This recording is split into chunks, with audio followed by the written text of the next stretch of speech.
Assalamualaikum warahmatullahi wabarakatuh. Mancik licik dulur Cik Ni Channel. Alhamdulillah saat ini Cik Ni sedang berada di kompleks pemakaman Sultan Agung Komarudin Sri Truno, yang mana Sultan Agung Komarudin Sri Truno adalah merupakan sultan ketiga di Kesultanan Palembang Darussalam, menggantikan kakaknya Sultan Mansur Jaya Lago. Beliau adalah pendiri dari Keraton Kuto Celancangan. Oke, mancik licik dulur Cik Ni Channel. Mari sama-sama kita ikuti prosesi ziarah ke makam Sultan Agung Komarudin Sri Truno dan kita mengenal lebih dalam sosok daripada Sultan Agung Komarudin Sri Truno.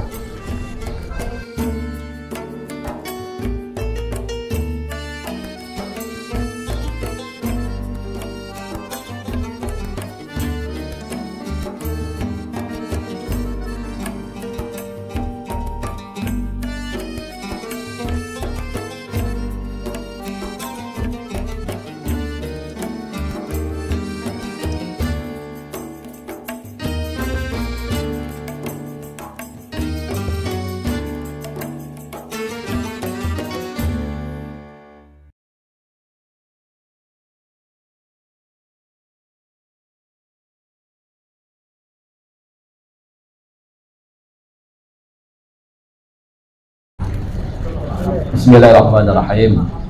Assalamualaikum warahmatullahi wabarakatuh. Waalaikumsalam warahmatullahi wabarakatuh. Alhamdulillahi wahdah, wassalatu wassalamu ala man la nabiyya ba'da, amma ba'd. Hadirin jemaah ziarah makam Aulia dan Sultan Palembang dari Majelis Taklim Umariyah Zawiyah Samaniyah 19 Palembang. Alhamdulillah, pada saat ini kita telah berada di salah satu komplek pemakaman Sultan Palembang. Salah satunya adalah Sultan Agung Komarudin Sri Truno bin Sunan Abdurrahman Candiwala. Jadi beliau ini adalah anak dari pendiri Sultanan Palembang, Sunan Abdurrahman. Beliau memerintah setelah menggantikan kakaknya, atau saudaranya, kakaknya itu Sultan Muhammad Mansur, yang nanti akan kita ziarah di Kebun Gede, Sultan Muhammad Mansur bin Sunan Abdurrahman. Nah, beliau menggantikan Sunan atau Sultan Muhammad Mansur. Walaupun sebenarnya Sultan Muhammad Mansur ini ada putra mahkota, putra Pangeran Ratu Purbaya, namanya anak yang tertua yang diharapkan menggantikan Sultan Muhammad Mansur. Nah, ternyata Pangeran Ratu Purbaya ini wafat terlebih dahulu dari Sultan Muhammad Mansur, sehingga pemerintahan Kesultanan Palembang dipegang oleh adik dari Sultan Muhammad Mansur itu, yaitu Sultan Agung Komarudin Sri Truno, yang memerintah pada tahun 1714 sampai 1724. Nah, nanti setelah Sultan Agung Komarudin ini nanti beralih ke Sultan Mahmud Badaruddin Jaya Wikramo, yang nanti akan kita ziarahi di Kawah Tengkurap. Nah, oleh karena itu hadirin sekalian, marilah kita membacakan surah Al-Fatihah, kemudian ayat kursi, Al-Mujatain, dan Qur'an Falak dan Qabinas yang kita hadiahkan bagi arwah almarhum Sultan kita, yaitu Sultan Agung Komarudin Sri Truno.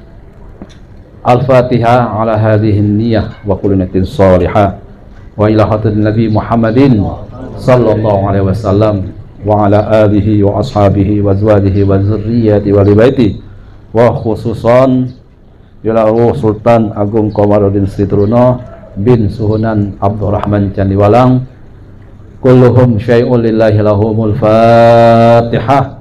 A'udzubillahi minasyaitonir rajim. Bismillahirrahmanirrahim.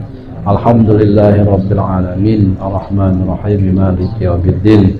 iyyaka na'budu wa iyyaka nasta'in ihdinas siratal mustaqim siratal ladzina an'amta 'alaihim ghairil maghdubi 'alaihim waladdallin amin. A'udzubillahi minasyaitonir rajim. Bismillahirrahmanirrahim. Alhamdulillahirabbil alamin. Wassalatu wassalamu ala asyrafil anbiya'i wal mursalin sayyidina Muhammad wa ala alihi wa sahbihi ajma'in. Allahumma ighfir lahu warhamhu wa'afihi wa'fu anhu. Allahumma ighfir lahu warhamhu wa'afihi wa'fu anhu.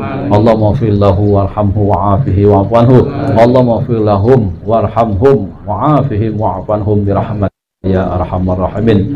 Rabbana ighfir lana wa ikhwana ladzina sabaquna bil iman wa la taj'al fi qulubina ghillan lil ladzina amanu rabbana innaka ra'ufur rahim. Rabbana taqabbal minna innaka antas samiul alim wa tub 'alaina innaka antat tawwabur rahim. Rabbana atina fid dunya hasanah wa fil akhirati hasanah wa qina azaban nar. Wa shalli wa sallim ala jami'il anbiya wal mursalin walhamdulillahirabbil alamin. Hadirin sekalian, perlu ditambahkan ya bahwa di zaman Sultan Agung Komarudin inilah ya, beliau mendirikan satu keraton juga ya. Pertama setelah dari Kuto Gawang ya, karena habis terbakar beberapa melawan VOC oleh Sultan Abdurrahman Caniwalang, dibangunlah keraton Beringin Janggut ya, yang sekarang letaknya di 16 Ilir dan 17 Ilir itu.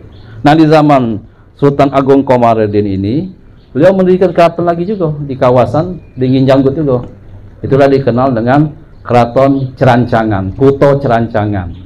Kenapa dikatakan Cerancangan? Karena Kuto itu dirancang sendiri oleh Sultan Agung, dirancangnya. Maka dikatakan Cerancangan tuh. Nah, itu namanya Kuto Cerancang di kawasan 17 Ilir sampai ke 20 Ilir, Talang Jawa, ya. Nah, jadi kawasan Beringin Janggut juga termasuk ya. Di tepian Sungai Tengkuru. Nah, jadi zaman Sultan Agung Komarudin inilah kemudian didirikanlah Kuto Cerancangan. Nah, karena pada waktu itu sudah selesai Kuto Cerancangan itu, kemudian Sultan Agung ini masih memilih untuk berdiam atau berkeraton di Beringin Janggut. Nah, sehingga keraton Kuto Cerancangan tadi ditunggu oleh anaknya. Anaknya itu namanya Ratu Rangdo.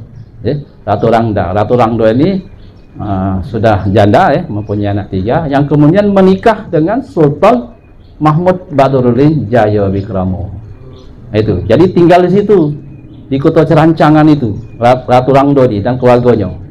Nah, kemudian setelah Sultan Mahmud Badruddin Jaya Wikramo mendirikan keraton baru lagi, yaitu Keraton Beringin Janggut, Keraton Kuto Kecil atau Kuto Lamo, atau juga dikenal dengan Kuto Sungi Tengkuru ya. Nah, kemudian istrinya itu dan keluarga diboyong, dibawa pindah ke Keraton Tengkuru tadi, Ratu Rangdo tadi. Nah, sehingga Keraton Kuto Cerancangan menjadi kosong, tidak penghuninya dan mati. Nah, tidak penghuni lagi kan, ditinggalkan oleh penghuni. Sebab Sultan Agung tadi kan, Agung Komarudin kan memilih berwisana di Beringin Janggut sehingga sampai beliau wafat pada tahun 1724. Nah, kemudian digantikan oleh Sultan Mahmud Badruddin Jaya Wikramo dari tahun 1724 sampai tahun 1757. Nah, jadi keraton Cerancangan itu kosong, sehingga dijadikan oleh keturunan raja-raja pada waktu itu, dijadikan lokasi pemakaman. Jadi Kuto Cerancang itu dijadi komplek pemakaman di sepanjang Sungai Tengkuru itu sampai ke Talang Jawa. Okay. Nah, itu jadi komplek pemakaman sampailah tahun 1908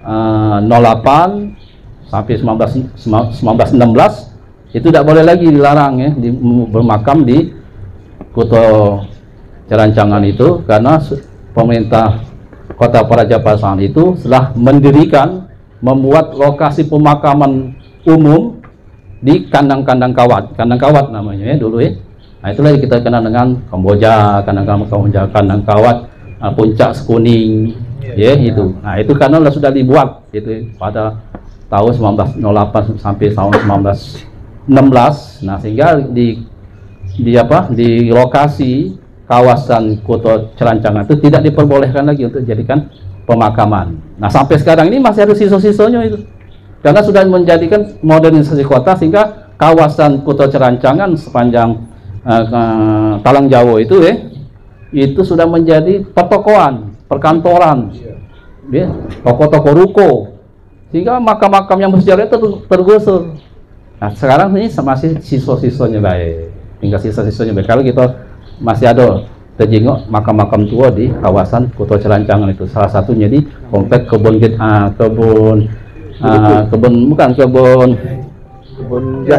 jahe, belakang Trijasa ya. Nah itu kompleknya itu masih ada kuburan yang bagus, masih kuburan tua, kuburan lama. Nah itu ya hadirin sekalian, itu saja mungkin sekadar informasi tentang mengenai sejarah sejarah. Nah jadi kita di samping kita berziarah dari Majelis Taklim Ratib Saman kita ini, juga kita memperdalam tentang sejarah kota kita Palembang, terutama ulama-ulamanya para sultan-sultan Palembang, supaya kita mendapat barokah ya. Dan juga yang generasi muda ini kan supaya tahu makanya kita agenda kita setiap tahun itu dalam rangka menyambut bulan suci Ramadan peruahan. Nah kita paling tidak mengadakan ziarah safari ziarah, mengingat mengenang para ulama-ulama, para sultan-sultan kita masa lampau. Itu saja hadirin sekalian. Setelah ini nanti kita ke Gubah Kawatukerep yang nanti itu yang bersejarah juga, tempat yang bersejarah yang nanti akan disampaikan ceritanya itu oleh Mang Ican nanti Nah, sudah ini kita ke makam guru Ana ini Kiai Zawawi itu kalau guru Ana Itu saja. Assalamualaikum warahmatullahi wabarakatuh.